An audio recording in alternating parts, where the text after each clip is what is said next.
Like father, like son. 20 years ago, LeBron James dominated the McDonald's All-American game. And last night, his son, LeBron James Jr., put on a show in Houston. This is Hoop Talks.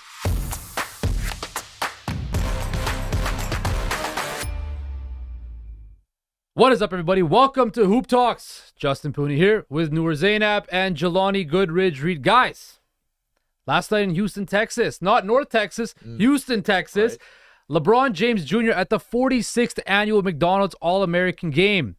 Had 15 points, 5 3-pointers, put on a show in the dunk contest. Of course, Bronny, as they call him, is one of the most sought-after recruits in college basketball. ESPN has him ranked 28th in the country. He's a 4-star recruit. Not one of the biggest guys out there, but definitely has making a lot of headway. Currently, Ohio State, USC, and Oregon are the 3 preferred destinations. Ohio State is the place he should play. Oregon. But guys, I've always been hesitant to talk about kids and their game. But Bronny, now that he's about to enter college, has opened up now to warrant some talk on his game. So, Jelani, I'm going to start with you. What were your thoughts on Bronny's performance at the McDonald's All-American game and just his game in general going forward to college? Yeah, I liked it. I liked the performance. I think, the whole James gang was out there. We were vibing. We were feeling good about ourselves in Houston. You were there? Yeah. Oh, okay. Yeah. I'm the lost son. But, yeah, I think he played really well. Obviously, we've been talking about Bronny, right, and how his game, kind of matches his dad in terms of the athleticism, but I think he's a really good shooter. And I think when you're talking about the current NBA, what is it? Who are the, archetypes, right? 3 and D. And we can see the activity there on the defensive side. We've seen it, in his tape, his high school tape throughout these years, how he does commit on the defense and he can shoot. If you're a 3 and D type of guy in the NBA, that makes you last for a long time. So I'm not going to sit up here and say, yeah, he's going to play like his father, because his father's one of one. Okay, let's just be honest, right? But we see the athleticism, right? Look at that dunk. You see the way that he can shoot. We saw it in Houston. So I'm very impressed. I think he can be that first round pick. We'll see where he falls, right? There might be a team that might want LeBron's services, and that brings in the dollars. So, he might be an early first round pick. We'll see what happens moving forward. 3 and D also gets you paid. Look at guys around the league, right? So that's a really easy way to get yourself in the league. Make yourself someone that teams will be looking to add onto their roster, because that's a spot that, as we said before, it's part of a championship team almost. Now, how will he do in the NBA? I think even putting LeBron James' name in the same sentence as him is like, let's leave it alone. It's too much expectation for a guy like that.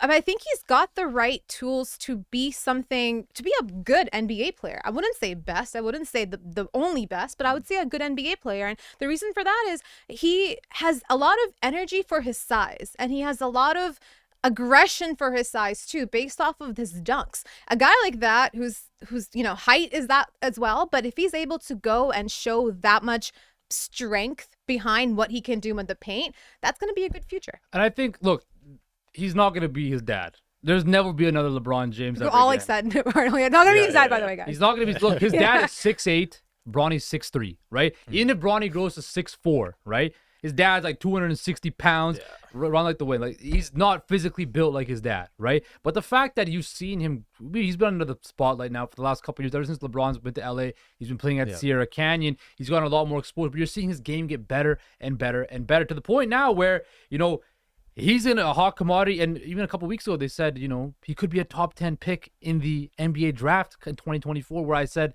maybe the Raptors kind of wish they had kept that first round pick and not trade to San Antonio so they could have had Bronny James. It is what it is. I'm just playing around with that. I do want to talk about this, though.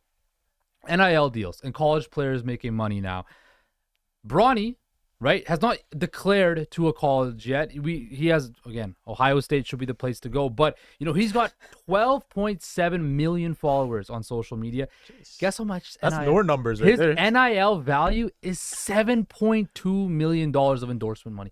Some notable brands, of course, Beats, Nike, PSD underwear, right? Guess who's second in that list amongst college athletes? Arch Manning. Yes. Of course, from the established Eli, Peyton, Cooper, the great Manning family. He's got 243,000 followers and $3.7 million in NIL money. Now, guys, yes, there comes perks with being LeBron James's son. Again, deals with Beats and Nike. But just speak to how he's put the work in and how he put himself in this position under that pressure that is, being LeBron James' son. Yeah, I could not imagine what he's going through, right? Because the thing with LeBron was, yes, he was expected to be Jordan, or at least something like that, right? He was the chosen one. Yeah, the chosen one, right? But I think with him at the time, early 2000s, there was no social media, right? LeBron James' son, he comes in this world where we know what you're doing. We see you. We have highlights all over the place. We know, daily, 24/7, who you are, what you're doing, and stuff like that. So I think there's a lot of pressure on Bronny.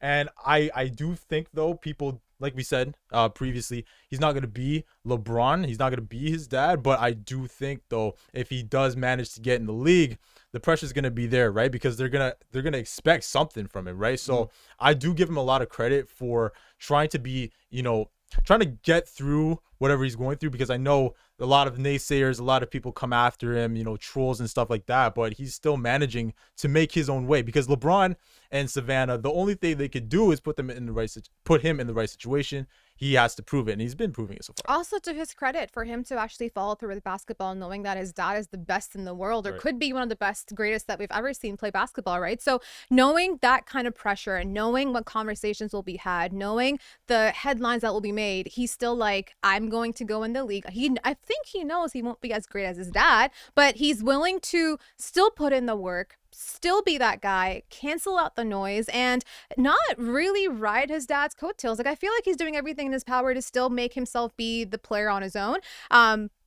Nepo babies, it does help being a Nepo baby. Let's look at Eli Manning, as you said. Let's look at Bronny James. These are guys that, as great as they are athletics-wise, would they be getting deals like this had their dad not been that That's person? true. But then I also think, look, people say, well, Bronny had to, he's got all these privileges in his life being LeBron's, but he also put the work in, right? Like, LeBron can't go out there and play in these games for Bronny. He's doing it, right? I do want to touch on this, though, quickly.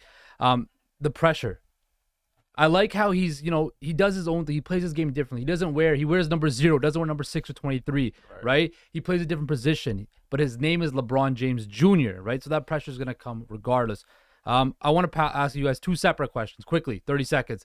Which college does he go to? And Noor, is he a top 10 pick in the NBA draft? He will go to Ohio State. Thank you. I think he should go to North Carolina because I'm a fan, but yeah, Ohio State it is. Top 10 pick? No. Okay, well, there you have it.